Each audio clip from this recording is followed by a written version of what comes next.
we understand that mistakes happen. And in our industry, you can fix those. This got painted the wrong color, or this got cut, or this got poured wrong. I mean, let's just fix it. I mean, this isn't like dire stuff. We go straight to the client. Let's just solve this. Let's deal with it. Because the way I'm wired, I won't be able to sleep until it's done anyway. So welcome to the podcast. We have some special guests today, Bryan and Daniel with Clifton Threadgill Homes. Welcome, guys. Thank you. Thanks for having us. So it's always unique when we have partnerships on here. And maybe we start there. I know you and I connected a former guest, Bill Sims, came on, said nothing but high praises, sang your praises on the episode and even offline many times. And so for those listening, you could go back and listen to that episode. And so I'm like, well, we better get Bryan and Daniel on. Let's figure out their secret. But maybe we start with the partnership. I think most people always challenged with the partnership side. How did that come to be? I know both of you have extensive experience in construction, and now here you are, 4 years later as a partnership. Yeah, that's a great question. Thanks for the opportunity of having us on. And I think both of us, and I'll let Daniel kind of speak to his background, but graduated from Clemson University and didn't really know what I wanted to do. My father and some other people said, well, if you don't know, jumping into banking is not going to be a bad thing. You're going to contacts, you're going to meet a lot of people, and give you some opportunities to explore what your interests are. So I did that for a short period of time, realized quickly that the weekly quotas and the coat and tie was not my thing, and I needed to be outside. And father-in-law had a building business and offered me the opportunity to come on board, and did that. That was probably 1999, 2000. Really enjoyed that and did it for several years. He retired and got out of it and set up my own shop and did that for several years here, and always been here in Columbia. And I guess it was probably in 2017, 2018, Daniel and I, through relationships at church, families and everything kind of being together, we just kind of started talking. I'll let you talk. He can talk a little bit about his background, but we kind of just saw we had some areas of overlap. It was just really kind of cool. Being alone for so long and by myself, there's that hesitation, like, are you going to mess this thing up? Are we the right fit? So I think we had lunch and we talked about it for months, probably a year and a half. Yeah, and, it was back and forth. Is this a good thing? So Daniel's outfit that he had, I actually hired him and his crew to help on a big project. And that was kind of the thing to kind of be the test, right? You could separate easily if it doesn't work out, but we just had a blast. It was so fun working together. The strengths and weaknesses that we both bring to the table, we were like, man, this is a match made in heaven. We got to get after it. And in 2019, kind of did the deal and partnered up, and the rest has kind of been history. It's been fun. Yeah, and my background is a lot in the trades. I've built custom homes in different parts of the country. Grew up in Alabama, but have built in Florida and Mississippi, Colorado, and have done even had companies that did subcontracting work and commercial as well. So pull experience from a lot of different trades, a lot of different areas. So not stuck in the box of what a lot of people, how they look at things and how they think. So when I moved here about 8-9 years ago, started a higher end remodel company. We're doing kitchens, bathrooms, and stuff like that. Brought on some guys, really train them up to the craftsmanship level that I'm passionate about. And then through our relationships, we got together. People would always call me and say, "Hey, I want to build a house." And so, well, I don't have the sub base. I can't build a house. I don't even have a concrete guy. But I've got all my craftsmen that can, we can build cabinets and we can do interior finish out stuff, but I can't do that. So, and same flip side with Brad. A remodel was tough to bring, 12 different trades in to do a bathroom. It just doesn't work. And so we started talking and said, this could be, I've got some in-house guys. We can tackle some of these things that we're looking at. And so like you said, we kind of joint ventured on a few projects and hit it off. We worked well together. Our personalities we mesh well. We're very different. I don't worry about a thing. He's pretty high strung, so we balance each other out, and so that it's been great. And the trust factor too. But before I got into this, I can't tell you how many people said Bryan is the guy with the most integrity I've ever met, and so that was one of the things I was like, I don't even have to worry about anything with Bryan. So it's been good. Well, that's a pretty nice compliment with the integrity side. And from the benefit of, the trial run you both had, and then, kind of overlap and do some JV stuff. Even then knowing, okay, we're going to go into a partnership together, and now we're going to take both of our skill sets, put these together, make this great company. What did that look like from an operational side to figure out, okay, not only without getting into numbers, but the salary side, ownership side, capital, if you have to bring it in, how does it work with decision making, right? Tough decisions, business development, scope of work, speak to, did you have it all figured out day one? How's that evolved? I mean, what does that look like from just we're in business together, we got to figure this out from an operational side?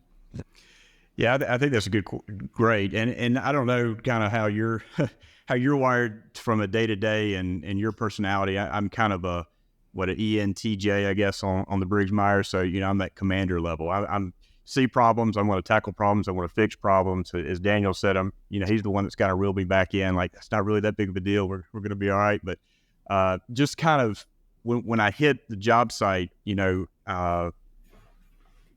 we can kind of talk a little bit about kind of how we deal with our trades and how we value them. But I want to have a solution to what we were running into. And the thing I think I picked up on Daniel real quick was he was okay with me in that role. I think if you've got two people coming in that are gifted and have experience and they both want to be in charge, I think you're going to have some head knocking. So I value Daniel immensely. I think everybody on the job site knows that he's my right hand, and we work 50-50 yin yang on everything. But at the end of the day, he's cool with kind of taking a back seat when we get into a discussion, whether it's with a client or with an inspector or with trades on the job. So I think that was probably key. And then with Daniel moving around and me having kind of a base here, I haven't just built, so I've taken a lot of pride in building relationships, serving on the planning commission here in the county, just being very involved in the community in different aspects of our industry and trade. The local HBA or the BIA, very involved there. And so bringing all that relationship and all that stuff, Daniel coming alongside and realizing that, he's really just complemented and just added a lot of value with his expertise to what we do. And it just hasn't really been an issue of us trying to one up one another, I guess, has been the healthiest thing. Yeah. If he's the president, I'm like the chief of staff in the background, giving all, but yeah, I mean, I really, but to that, he never makes any decisions that have any weight without running it by me. So I would never feel like, that I'm, kind of playing second fiddle. So, I mean, it works great. The trust and the just mutual respect, I think, is key. Now, like with even a good marriage, people that get along, there's always going to be maybe points of contention or difference of opinion. Any discrepancies that you've had over the past 4 years where maybe there's a different direction on projects to take on or leadership, how you're going to manage employees or who to hire? How have you worked through those? Probably one of the biggest things is, both of us are rely heavily on our faith, and we've got a good framework there. Actually, I think I mentioned we met at church, and so at the end of the day, man, life's short. We don't take anything home from here and take it home to our families. We try to address all of our challenges or issue right here, and he's pretty open. We just got a real open relationship. So if it's sideways, I mean, I think silence and trying to let things fester is where things get sideways. We just don't put up with it. And we like to have a unified front. And the cool thing is subs know that they're not going to be like, well, I'm going to go to this parent and get what I want. They know that if one of us says it, it's locked down. It isn't going to change. So that's been helpful too. Yeah. And I mean, really, we get along so well personally that, I can't even think of a time that we've ever had a disagreement. I mean, it's been pretty amazing. And I think one thing you brought up is like what projects to take on. I'm a little more, yeah, whatever, let's do it. I mean, we'll like figure it out. We'll make it work. And he's more, let's reel that in a little bit. So, I mean, but through some discussion, I mean, that's all just worked out and we figured it out, move forward and, unified. So. So it sounds like it's been all pros, to the partnership.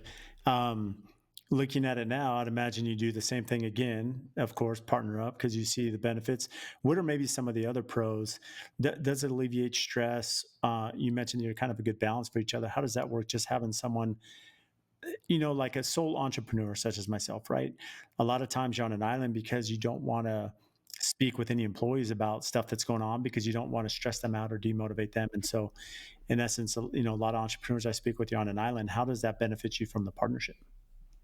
Yeah, I think that's huge. I mean, this job, as you can attest, and most of your, if not all your listeners, I mean, it is a high stressful job, and it can be on an island. And that's the thing of being able to bounce stuff off and to kind of unload on him and not take it home at night is the right thing to do. And when we run into a problem or we come into a as our electrician reminds us, there's no problems, there's opportunities for solutions. So every time we have an opportunity for a solution, we can tackle this thing together, and we are quick to come up with a solution typically, and just kind of move on down the road. Yeah, and both of us have been solo entrepreneurs. For both of us 20 years that we've run companies by ourselves, and so knowing the stresses of that, we value what having a partner brings, and I mean, just the simple things of, hey, I'm going to run and take a long weekend with the family and not have to worry about anything. It's like, well, Brian's got it. So I think it's been great. Yeah, it's amazing. And, something that's always tough is trying to figure out, okay, the system side, because you have both of you kind of working, you have your experience. And I think what's unique about your process and company is when I had Bill on, he continued to go back to speak about, for Bryan Clifton and Daniel Threadgill, they have this amazing system and communication. How does that play a role when you're building a house, that customer experience? What does that look like to have someone who's such an advocate for you in the firm? Well, I think it's huge, and I think kind of even to what Bill alluded to, and we're always refining, and that's why it's been awesome to be able to listen to podcasts from someone like yourself, and we continue to soak up knowledge, going to conferences and just learning from whether it's from Rising or whoever of how we can continue to do things better.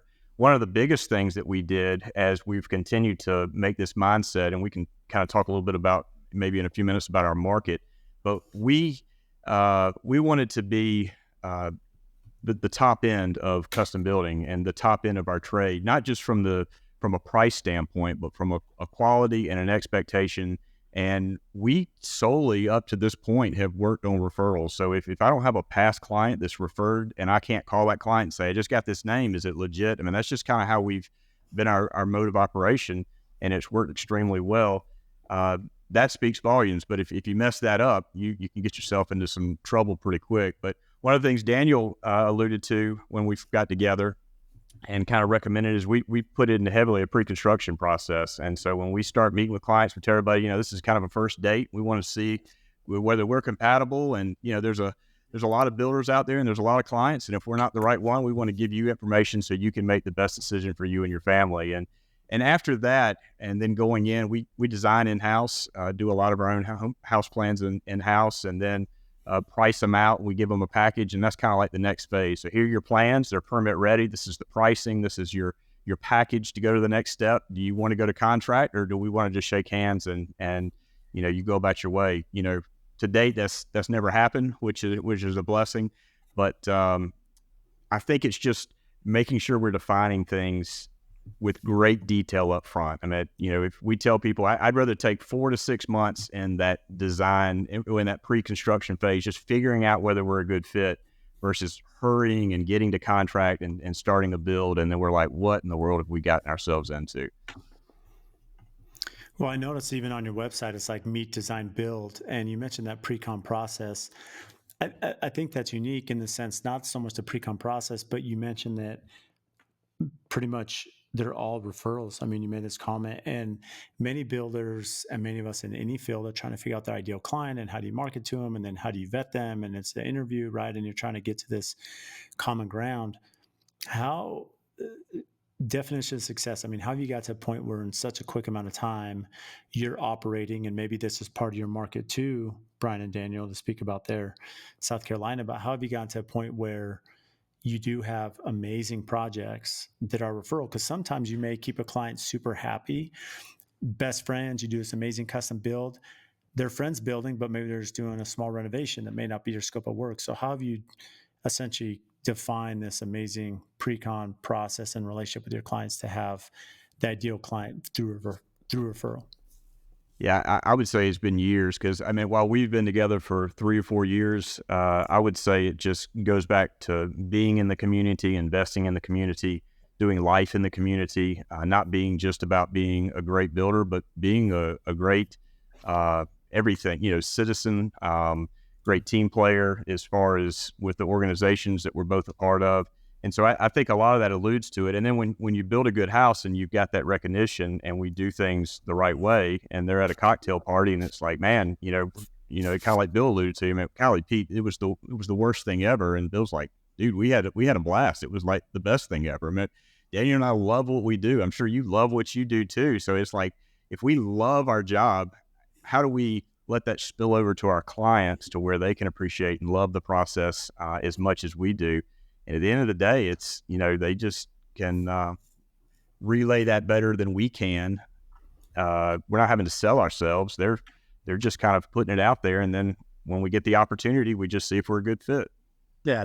And then from a delivery standpoint, I mean, we just try to deliver excellence in everything that we do. I mean, from the first phone call to handing over the keys at the end and the final walk. I mean,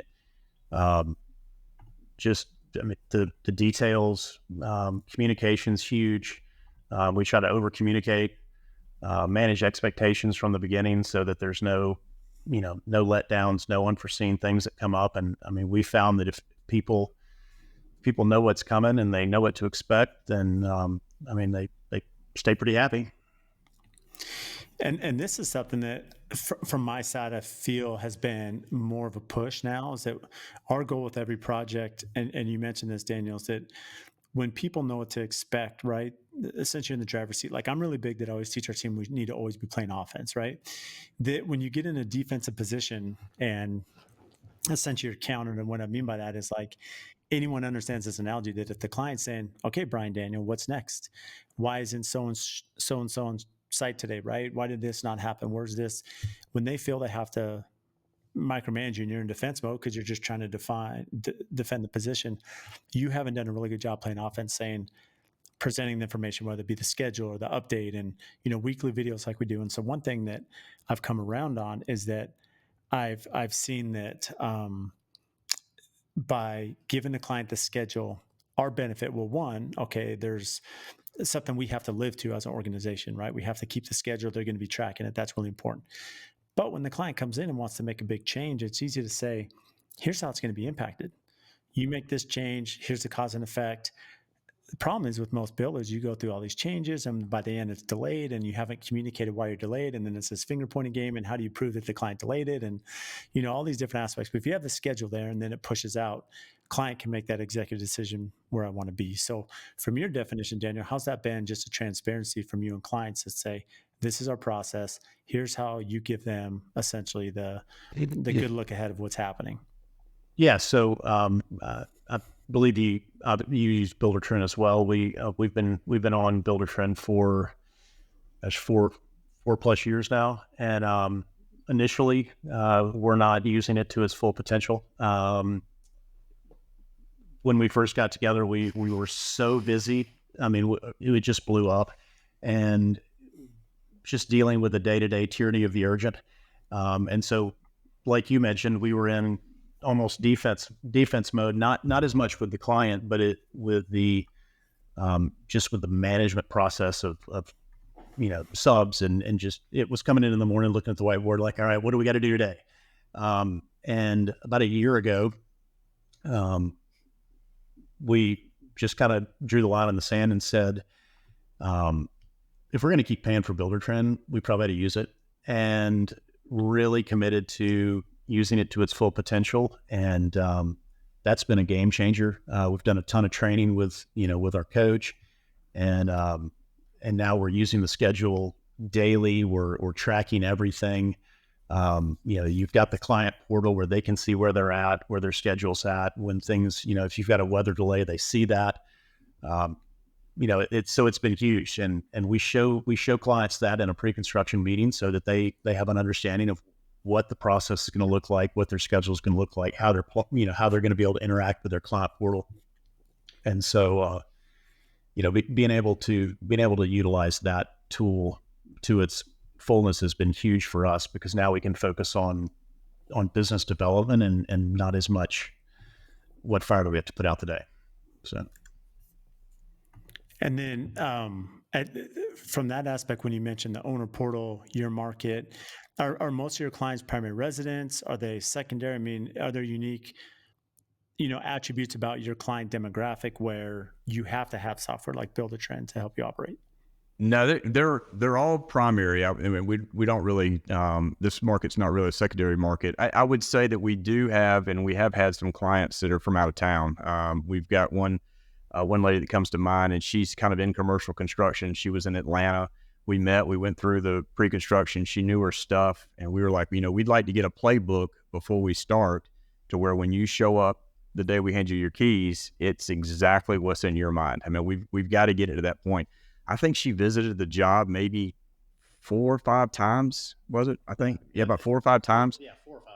And man, she's been one that, we nailed expectations. We got her exactly what she wants. She was very particular, but she's been one that's really been singing our praises and giving us a lot of referrals. And so from that mindset, we weren't even using Builder-Trend great then, but that's one where today our life is a whole lot easier because we're using Builder-Trend. Like, one of the best things Builder-Trend did was go up on their fees recently, because it was like, it made us we're going to have to make this decision. We're going to take this serious or not. And like Daniel said, we couldn't say enough great things about our coach, and just the time they spent to make sure that it was a good fit for what we were doing, right? It's not a one size fits all. I mean, it can cater to however you're built and whatever you're doing. And that's what we love about it.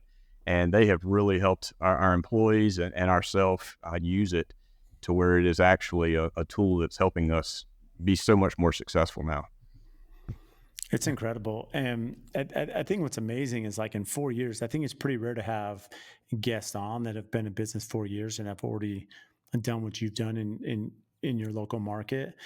And I think a common question from just a lot of people I network with, they're always like, how do you scale your business? You guys started out, you felt that your relationship and values and, religious background, there's commonality, right, to start the partnership. And you mentioned how that's been successful. But as you've scaled your business, obstacles that you've had over the years in scaling, pitfalls that come along the way. We can get into hiring and some other stuff, but specifically, are there any obstacles and pitfalls you've had as you began to scale and grow in revenue and projects and everything that comes with it? I think there's 2. I want Daniel to speak to the second one when it comes to the expectation and the quality that we're trying to hit in our trades and the things that we're doing in our detail finish. I think on the front end, our market is just really unique. I think probably 85 to 90% is going to be a production type. I mean, the median income, Columbia is a unique market because we've got Fort Jackson's here, which is one of the largest military training sites on the East Coast, if not in the country. We've got the state government here. We've got the state university. So, like, even when recessions and bad times hit, there's just so much, of that printed government money, things just continue to sustain. But at the same time, I wouldn't say that there's a lot of affluency. And so when we're trying to do that higher end and trying to have fun doing what we're doing, you kind of limit things get limited a little bit. Well, when you've got the average home price at, 310,000 in your market, and it's from a production standpoint, trying to get people who are coming in the door to say, they're doing things for advertising for $110 a square foot, and you're like not even in the ballpark. and it's like trying to explain there's just a difference. Now there is a market for that. There's a big market, obviously, because it's so prolific. It fits a need. And so those guys are good. We got good relationships with a lot of them as well. But when we're trying to build what we do, it's a difference. Well, at the same time, we've got this interesting market where at the production level, there's a lot of superintendents that are like, I'm burned out, so I want to go do it on my own. So I'm going to be a custom home builder. Well, many times what they're doing is they're bringing the same bad practices. They're using the exact same trades, and they're just being able to not give you the same 7 plans. So a lot of them are growing and doing, but to me, I would call that more semi-custom. So then I've got that market that Daniel and I are trying to differentiate ourselves from when we're meeting with clients. And so we're really trying to be in that upper echelon of 5% of what we can do. There's nothing that we try to say that you can bring us that's too out of the box or too challenging, and we'll be up front if we don't want to play ball, participate, but we definitely want to give it a shot. So I would say just that's kind of it. COVID has been there's not many good things that came out of that, but what it did do is it's driven so many people to our state. I mean, we're one of the fastest growing states, one of our market, obviously the coast. I know you've had a lot of clients home in that Charleston, Daniel Island area, all that, man, that's just kind of crazy money down there. So that's growing, but Columbia is Lexington County and all, we're being able to reap some of the rewards. But now that we've got people coming from Boston and New York and all over the place, they understand what the quality is that Daniel and I want to do. And money is a difference to them. And so they're bringing stuff now down here that we're able to enjoy and have some fun with. But now that you have signed it up, now you've got to execute. So now we've got this gap when it comes to trade and craftsmanship. And so I'll let Daniel kind of speak a little bit to how we're trying to tackle that. Yeah. So, like I said, I mean, we try to do everything at a different level and with a degree of excellence that's uncommon. So with our trades, I mean, when we first partnered up, we kind of looked at put all the trades up on the board and said, all right, this guy's great. We need to work on this, this trade. This guy's great. And through that process over probably the first 2 years, we've weeded through and gotten just fantastic trade partners. A couple of the spots that were just lacking where we couldn't fill those gaps were trim work, finished trim work. And I had my guys that came with me are like, well, we'll just take it on. We'll do it with our own guys. And so we started self-performing all our own interior trim and millwork. And then same thing with cabinets. And we've taken on all our own cabinet work and do all our own custom cabinets, and to the point where we've gotten those to the level where we're actually going to start starting our own cabinet company, cabinet brand, and we're going to start marketing those to other builders in the area and in the state initially. That could go farther. But initially that's what we're going to start marketing to other builders. So, because we hear that all across the board that we can't find, good cabinets. We can't find good this. And so, because we're unwilling to compromise on quality and say, well, that's the best we could find, we just do it ourselves. So. Well, and let me ask you this, Daniel. I mean, as you're speaking about the trades, and I want to dive into this a little bit. I mean, having your own trim and cabinetry definitely gives you an upper hand for a lot of reasons. But you mentioned that we would evaluate, right, the kind of these issues that we were having problems. What did that evaluation look like? Was this a partnership thing? Was this an employee thing? I mean, feedback comes from all different scenarios. From how did you come to the decision that certain trades aren't performing, and you have, some gaps there? Some of them were a quality issue. We saw some things that were, we'd like things to be tighter. We'd like more options when it came to mechanicals. We want to see from a professionalism standpoint. So some of those things were pretty easy. Other stuff is just, do we have to babysit this person? Does this person require me to do his job for him, and so, and sometimes that was hard because some of those people do great work. And it's like, well, they do great work, but then it takes me 12 hours a week to make sure they're doing their job. So, that was just a balancing act to see what made sense with, and finding good, good trade partners to replace them. Well, and Bryan may have said this early on. That I wrote down. He said, "Value trades," right? That you value your trades. How do you value your trades? I mean, how would you answer that question? How do you do that? And I think at the core of it, there's still the accountability, like you're speaking of, Daniel, where you still have to have a continuous vetting process and autopsy of every job and kind of get into the next level. So, what does that look like from the value side? Man, a lot of it's just we respect the people that work for us for who they are, not for what they provide us. Is probably the base and the core.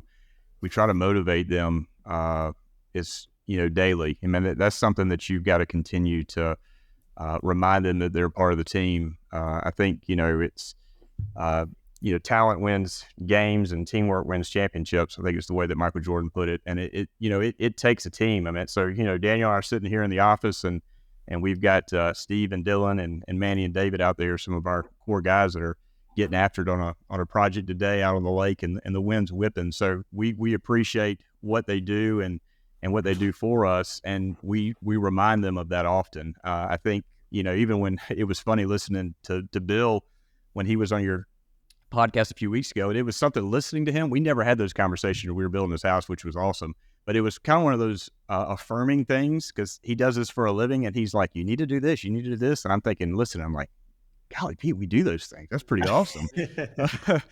We try not to point out the negatives all the time. I mean, it's, every day, try to find something positive to assure them. So when the negatives happen, I think they're more receptive. It's not like dadgum, I've disappointed them. It's like, well, how can we do better? Because if I'm doing better, the company's doing better. If the company's doing better, we're growing, and they kind of see it from that perspective. Now, it's one thing to do with employees. I think with our subs, as Daniel pointed out, we're just trying to find subs.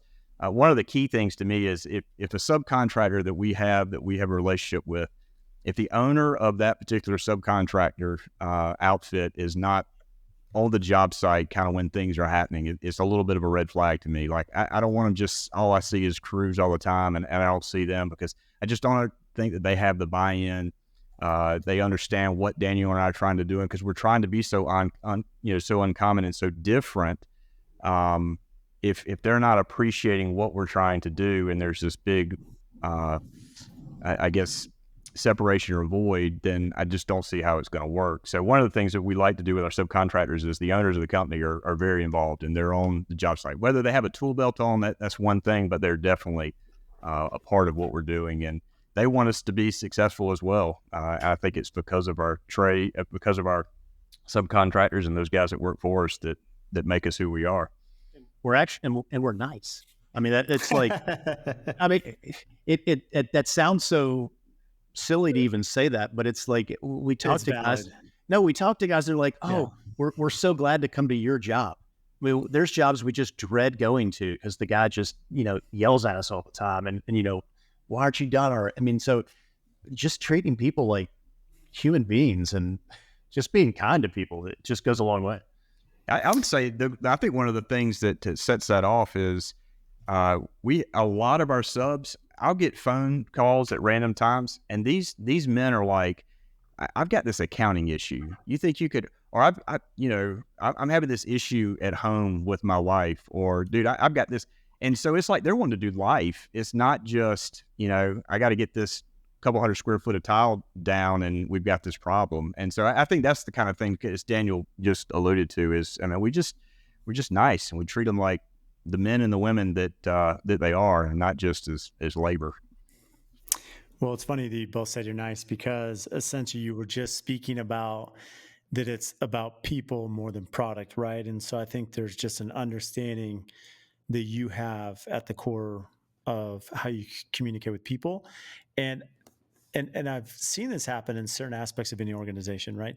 And not to call out any organization, but there's certain departments that probably have a little bit less of a human connection, if you will, and a little bit more like black and white.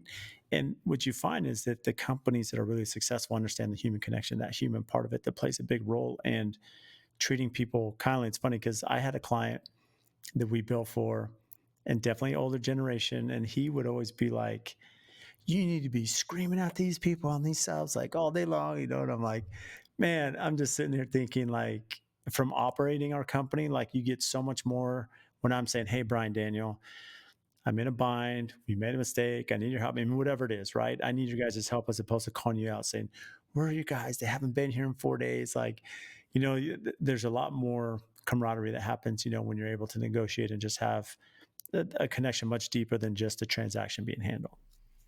Yeah, fully agree. And the other thing is, I think, you know, I'm learning it's kind of crazy. You know, Bill Sims is on a call with you, and here we are doing a podcast with Brad. It's still surreal to us, but I think it just shows how close and tight knit our industry really is. And so whether it is a sub or a supplier or whatever, I mean, it's going to get out there, and it's going to get out there pretty quick too. So, you know, how you conduct yourself and how you manage things. I mean, our subs know if I get an invoice from you, you give me till the end of the week, and I promise you're going to get paid. It doesn't matter what has to happen. And everybody knows we pay on time and we pay quick. They know that, as Daniel said, you know, we understand that mistakes happen. And in our industry, you can fix those. So let's not get sideways. Let's just come up with an opportunity to do it. I mean, if this got painted the wrong color, or this got cut, or this got poured wrong, I mean, let's just fix it. I mean, this is not dire stuff, you know, death type stuff here. It's easily to deal with if you got to hit it head on. The other thing we don't like to do is that when problems come up, letting them fester. I mean, we go straight to the client. Let's just solve this. Let's deal with it. Or if there's a problem on a job site, let's just get after it and do it. Some of it's because the way I'm wired, I won't be able to sleep until it's done anyway. But the other thing, it's just the right thing to do, and it just makes everything work so much easier. And I loved what one of your past guests said about being the buffalo. I mean, just you know, facing the storm, running into it, and it just goes so much better. It's so funny because that Buffalo thing, and this maybe goes to how we're being spied on from like all these algorithms on social media. But like since that was said on the podcast, like I've been on like TikTok just being open, and I've heard that saying like 3 times, the Buffalo thing. And I'm like, I'd never heard that up to this point. And they're talking about just going head on into the storm before you know, just attacking things. And Bryan, you mentioned when I mentioned scaling, you know, on that challenge, and you kind of talked about your market and the pricing. How have you continued to kind of bridge that and fight through that challenge of, you know, when you're dealing with a market that's dominated by low entry, if you will, from a cost perspective? Anyone that's in building totally understands the difference of product, and not just the process and pricing or the product you're putting in. I mean, there's a ton of separation factors, right, of why things cost what they do. You know, how have you kind of bridged that, especially with the clientele you're working with? So it's been a learning curve, and we're continuing to learn. We haven't been perfect on that, but I think that just goes to show that we have to stay dialed in, because there is such a smaller amount and a limited pool of folks that are building and wanting to take a shot at a builder to do this. So if you have too many missteps, it's going to be costly, and also you want to try to get it right the first time. And I think that's where it goes to doing the things. I mean, you know, putting things like Builder Trend into place and putting processes and procedures in place and trying to communicate. I mean, construction science is such a big thing, and we've been on this huge learning curve over the last 3 years, and watching videos and podcasts and doing what we can, because you have to be able to articulate very quickly to a client, what is it that sets you apart? And it can't just be price. So if we can sit here and say, you know, we're gonna let you take some liberties with these things, but when it comes to the envelope, let me tell you how we're gonna do it. And if you don't want to do it this way, we're just not your builder. I think they quickly will say, all right, they're dialed in, and they know kind of what they're talking about. And so I think it gives some credibility. So I don't think you can just do the whole thing of a day of like, you know, here's your plan, here's your spec sheet.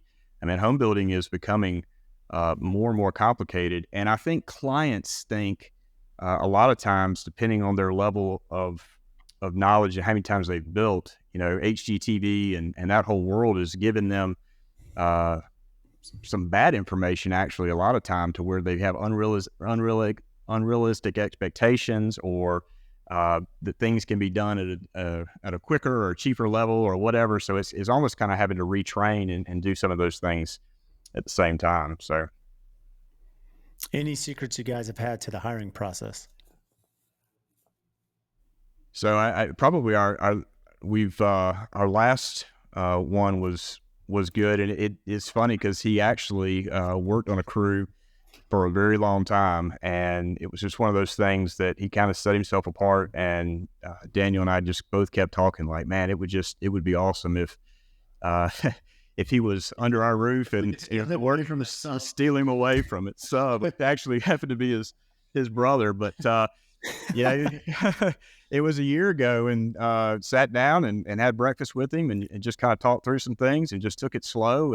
But it was kind of being able to see from afar. And now we brought him in house and been training him over the last year, and it's just been a huge blessing, a huge asset. So that's been one. And we're in the process now of kind of what's next. Daniel alluded to a cabinet shop, and we're not so naive to think that we can continue to stack things on our plate and continue to do all things, because then things are going to start slipping.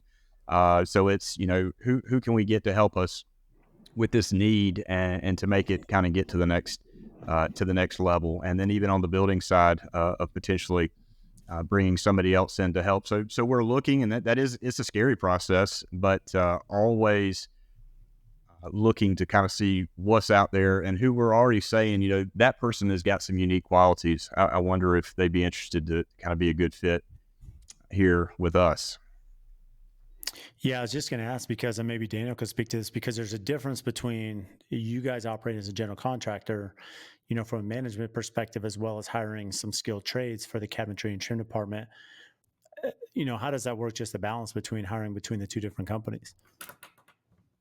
Well, yeah, I mean, if we're going to continue to scale our home building business, our next level of hires would be in the project management superintendent side, and that's obviously a different skill set, a different person than hiring the skilled labor.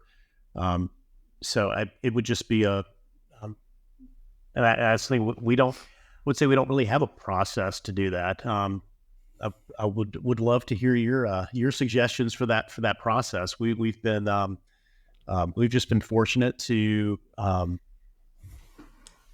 want to say run into. I mean, we build relationships with people and figured out that they've been a good fit for our company, and then bring them on board like that. So we've never advertised for, hey, we're hiring, we need this person. It's just been through relationships. So, but as we continue to grow and as we continue to scale, I mean, we're gonna have to take that step. And like Rod said, it's kind of scary to reach out and say, hey, we're gonna have to trust some of, let go of some of what we control now and to grow. But I mean, that's part of it. You gotta step back and let some of that go to continue to grow.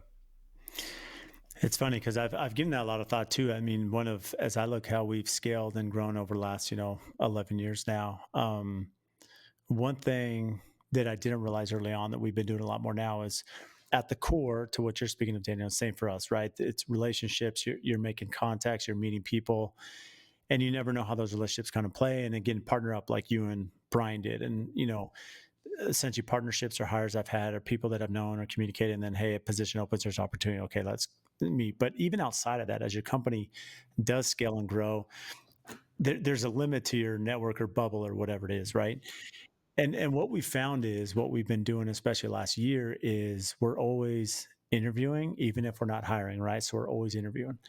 And so people can apply through our website, they reach out through social media and other venues, but resumes are being sent in all the time. And so my director of construction, Spencer's continuously, it seems like every week he's interviewing somebody. But what's happening is, yes, some of these employees need something like immediately.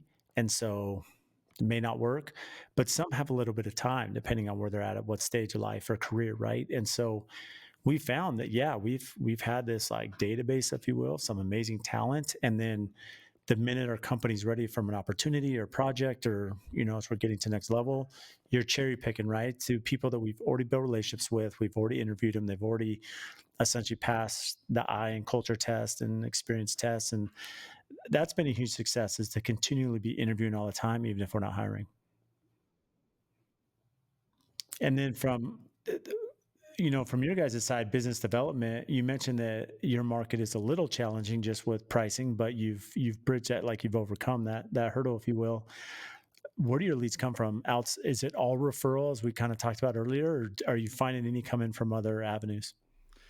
Currently, it's been mainly referrals. I would say mainly clients, and then there's an architect or a draftsman in town when a certain job pops up, and I think they're wanting to maybe make sure they're pointing into the right direction based on the difficulty of the scale of it. I know we got one about a year or 2 years ago. Draftsman sent a client to us, and when he showed up, it was a large house, and he just said, Barry's like, they just said that y'all would be a good fit or something, that this wouldn't scare you off or whatever. And so it was just kind of, I think that's the reason he sent it to us, and we had have a good relationship with him, and it just kind of, the rest was history. So, but most of it does come from clients. It's just kind of funny. Like once we kind of get into a circle, they're kind of joking of, who's next, and that's been kind of fun to watch. And then just delivering, I mean, is the key there. Continuing to deliver a fantastic client experience, and then it just snowballs. I'll tell you a funny story that it makes it circles around. We've got a lady that called, I don't know, it's been probably 2.5 years ago, who was a referral from a house we just finished. She just bought a house out on Lake Murray, which is kind of our sweet spot of building, and she wanted the kitchen remodeled. So went and met with her and looking around, and Daniel and I are kind of scoping it out, and she's kind of giving that look like, Bryan, you're obviously not even in the conversation, so you want to, I mean, it's kind of, are we boring you? You're not interested? What? And I'm like, well, I said, to be honest with you, I'm just looking at the rest of the house, and to be a good steward of your money, this is a terrible decision. I mean, like, we can spend $300,000 on this kitchen, but this house is just bad. And she's like, well, what do you recommend we do? I don't look at each other and said, you just tear it down. Let's start over. She's like, you're crazy. Yes, you're crazy. My husband will never go for that. So this was a good meeting. So we left. I didn't hear from her for months. And I got this phone call, and she said, you know what? We met with a few other builders. All of them all of them ended up coming to the same point that you did.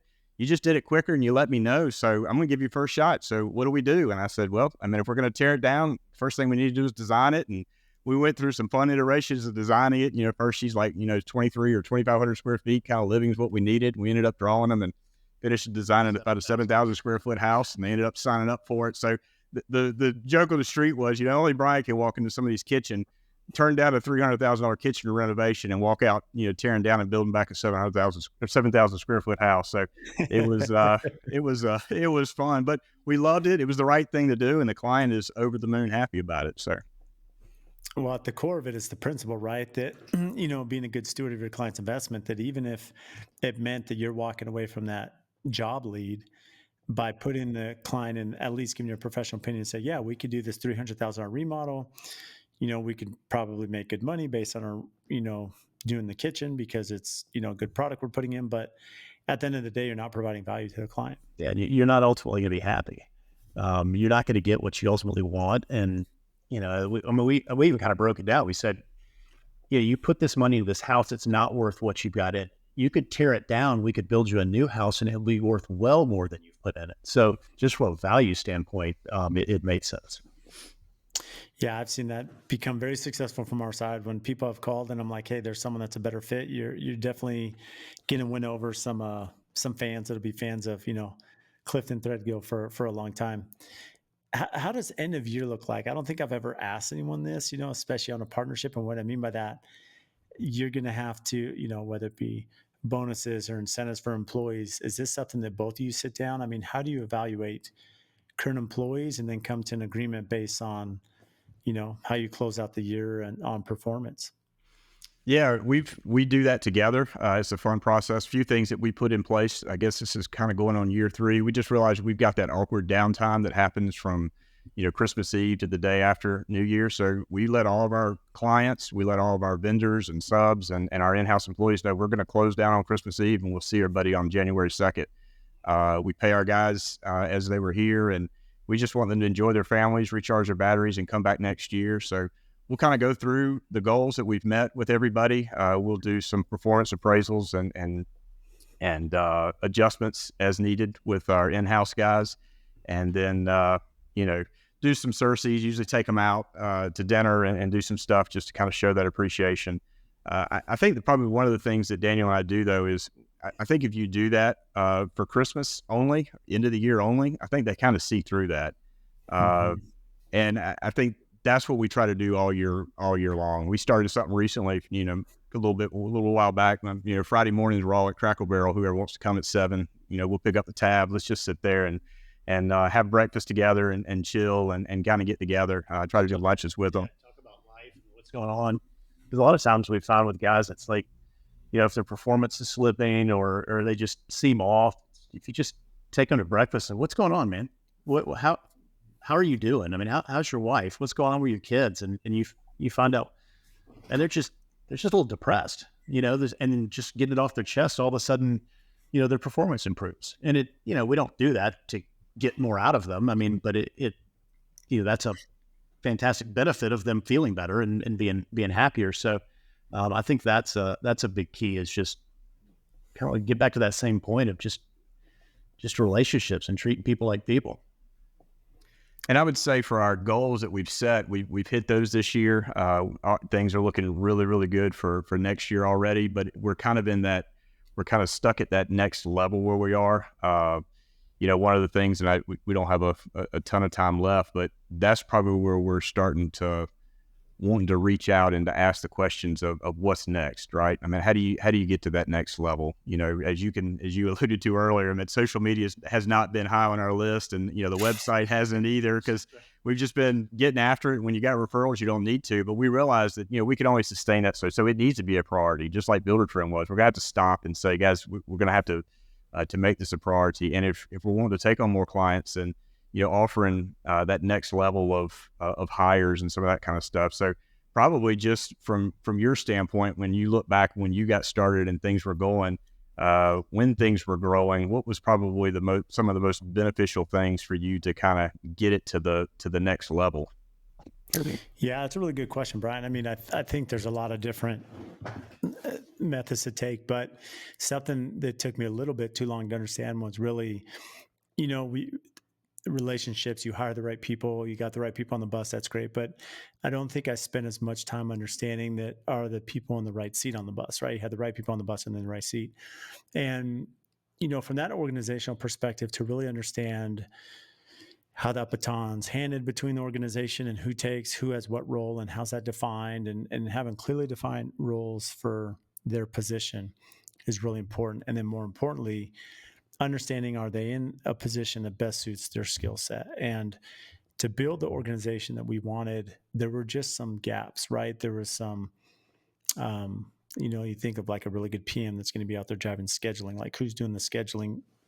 Even those supers all should understand how to build a schedule. They're incredibly complicated, these builds, and they're busy, right? And so every part of the organization. So I think from my aspect, it's just understanding really that process and system internally to really understand my business. And when that first call is made, okay, Brad, we want to hire AFT to build our house, to when they move in, and they're serviced after the move in, what does that look like? And mapping that out is, something we spent a lot of time that I feel I probably should have done much earlier in my career.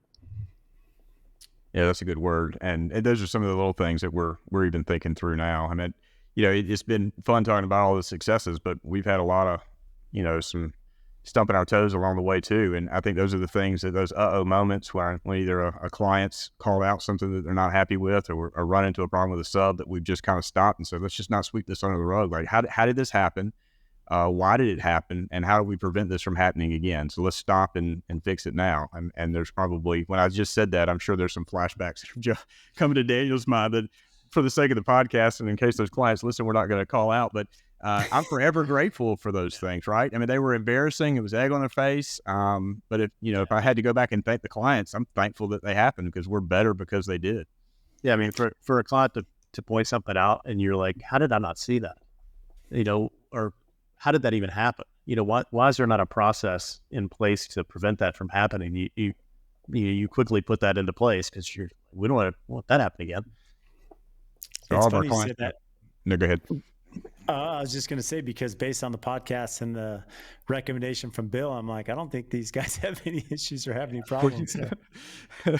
We just try to learn from them. Yeah. I can't proceed. I don't remember having anything specific on Bill's, at least that he knew about. We were able to get him squared away before he was able to zero in on them. So, and that's, one thing I think we mentioned it to you. I mean, even like the coalition that's happening in May. I mean, that's something that Daniel and I've been talking about too. Like, when's the right time? Is it a good fit? Because I think that's that whole camaraderie and learning that is just invaluable from guys who have already done it and guys that are willing to say, you know what, I'm willing to do what I do with excellence, but I'm also willing to give this information to the people that are in the same industry as me, so that we can always be successful and the tide rising and bringing everybody up together. So that's been kind of intriguing as well.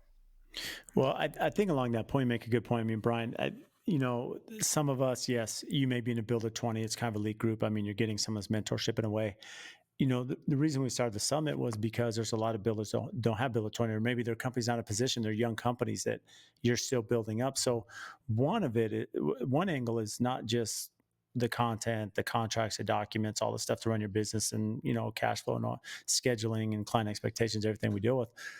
But what we found more importantly is that those that go become best friends with each other, right? And I know even from guys that attended our first one in Nashville many years ago, they still talk all the time offline, like every couple of weeks. A few of them mentor and speak to each other and share, and they're in different states, right? And we've seen the friendships built. And we just had one in Austin, and there was a few builders from Dallas, and I was just in Dallas with them, with Emser Tile and with Michael Weaver, put that together. But they're all friends, and they still talk, and they're in competing markets. And the thing is, there's so much value to.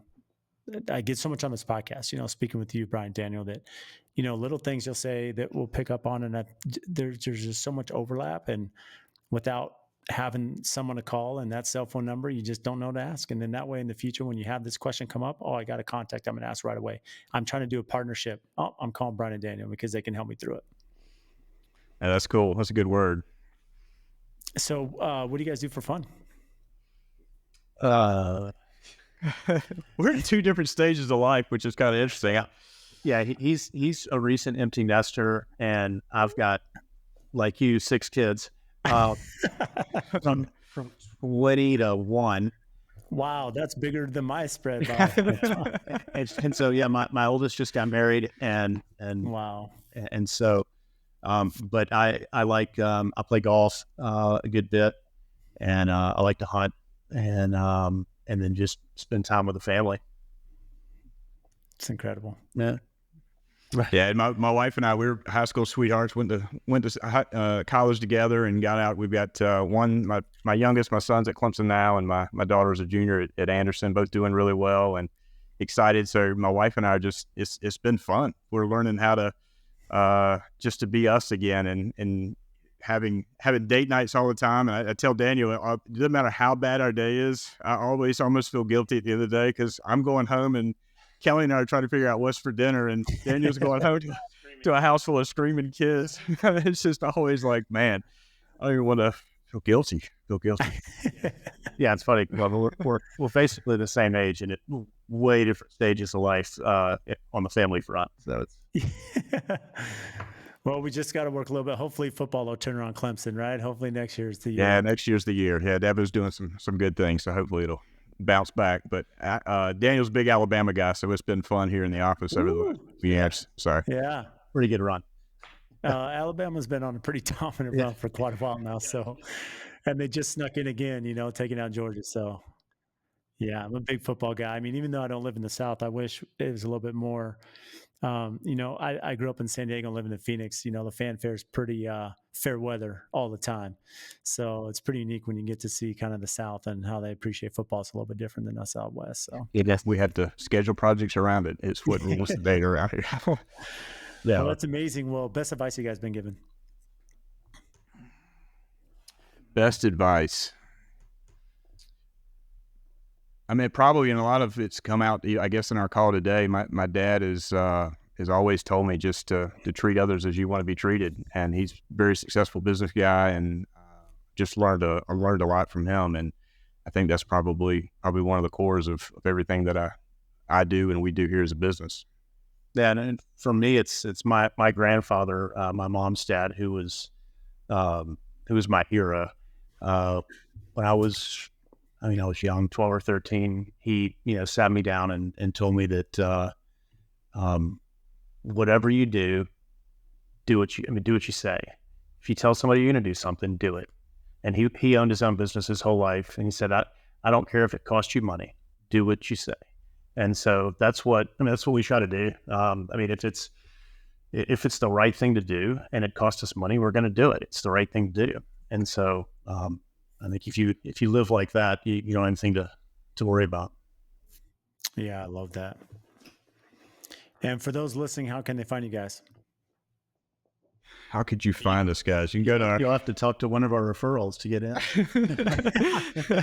So you can find us cliftonthreadgill.com, and we're on Facebook, Clifton Threadgill, and we're starting on Instagram as well. I think we've got a few pictures. We've got 6 pictures for a year. Let's go. We're working on that.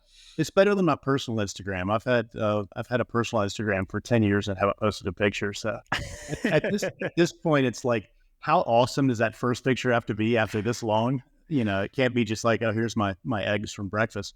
So I don't know what that first picture is going to be if I ever post one. We were talking at lunch. Do we start now and do it, or do we just maybe in May just go to Minneapolis and just let Brad and his crew just tell us how to do it? We do it right from the beginning. You could do that, absolutely. I mean, it doesn't hurt to at least start figuring out a little bit, but there's a couple modes there, right? It's always good. Content's king, so which is always good. But I really appreciate you both. I know that you're extremely busy and sharing some insight just on your growth and partnership and the systems you've had. And Bryan, Daniel, it's been awesome to kind of get to know you a little bit more this last hour. Been a privilege. Thank you. Appreciate your time. If you get value from the show, please support us by giving a 5-star rating and review on whatever platform you listen to. And I also have a favor to ask. We've had some incredible guests that come on and share their wisdom, their knowledge about their business.